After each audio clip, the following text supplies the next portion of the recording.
ഈ കാണുന്ന toll booth, ഞാൻ എടുത്തു പറയുന്നു, ഈ കാണുന്ന ടോൾ ബൂത്ത് നിയമവിരുദ്ധ ടോൾ ബൂത്താണ്.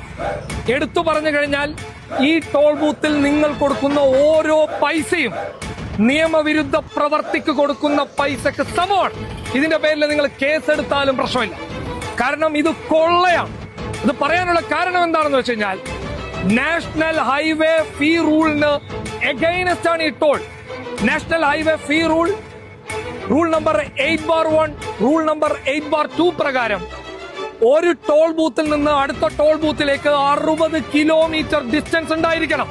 പക്ഷെ ഈ ടോൾ ബൂത്തിൽ നിന്ന്, കുമ്പള ടോൾ ബൂത്തിൽ നിന്ന് നേരെ തലപ്പാടി ടോൾ ബൂത്തിലേക്ക് വെറും 22 കിലോമീറ്ററേ ഉള്ളൂ. അങ്ങനെയാണെങ്കിൽ ഇത് നിയമവിരുദ്ധ ടോൾ ബൂത്താണ്. ഇത് നീതി നിഷേധമാണ്. നാട്ടുകാരെ കൊള്ളയടിക്കുന്നതിന് വേണ്ടിയിട്ട് ഇവിടെ സ്ഥാപിച്ച ടോൾ ബൂത്താണെന്ന് പച്ചക്ക് പറയേണ്ടി വരും. ഈ സമരം എന്ന് പറയുന്നത് ഒരാൾക്ക് വേണ്ടിയുള്ള സമരമല്ല, നമ്മുടെ നാട്ടിന് വേണ്ടിയുള്ള സമരമാണ്. അപ്പൊ നിങ്ങൾ എല്ലാവരും വീട്ടിലിരിക്കാണ്ട് പെട്ടെന്ന് ഈ സമര പന്തലിലേക്ക് വരാം. ഈ ടോൾ കൊള്ളയുടെ ഭീകരത എന്താണെന്ന് നമ്മൾ ഇതുവരെ തിരിച്ചറിഞ്ഞിട്ടില്ല. 22 കിലോമീറ്റർ അപ്പുറമുള്ള ടോളിന് പുറമെ ഈ ടോൾ കൂടി കൊടുക്കുമ്പോൾ ഈ 22 കിലോമീറ്റർ കവർ ചെയ്യാൻ വേണ്ടി നമ്മൾ കൊടുക്കേണ്ടി വരുന്നത് 210 രൂപയാണ്. ഇനി അതല്ല, 24 മണിക്കൂർ കഴിഞ്ഞാൽ അത് 250 രൂപ. കേവലം ഫാസ്ടാഗ് ഇല്ലാതെയാണ് നമ്മൾ യാത്ര ചെയ്യുന്നതെങ്കിൽ ഈ യാത്രയ്ക്ക് വേണ്ടി നമ്മൾ ചെലവഴിക്കുന്നത് ഓരോ യാത്രക്കും 600 രൂപയാണ്.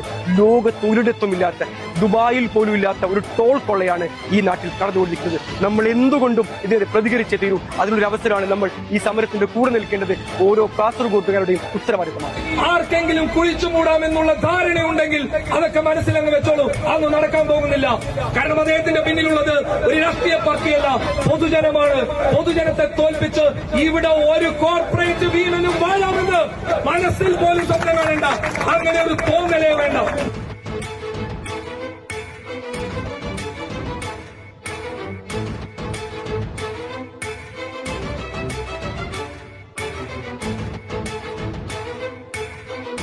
ഇത് നീതി നിഷേധമാണ്.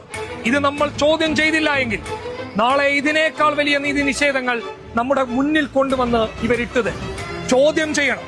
അതിനുവേണ്ടി ഈ സമരപന്തലിലേക്ക് ആയിരങ്ങളായി, 10,000-ങ്ങളായി ഈ നാട്ടിലെ മുഴുവൻ ജനങ്ങളും വരണമെന്ന് വിനീതമായിട്ട് അഭ്യർത്ഥിക്കുക.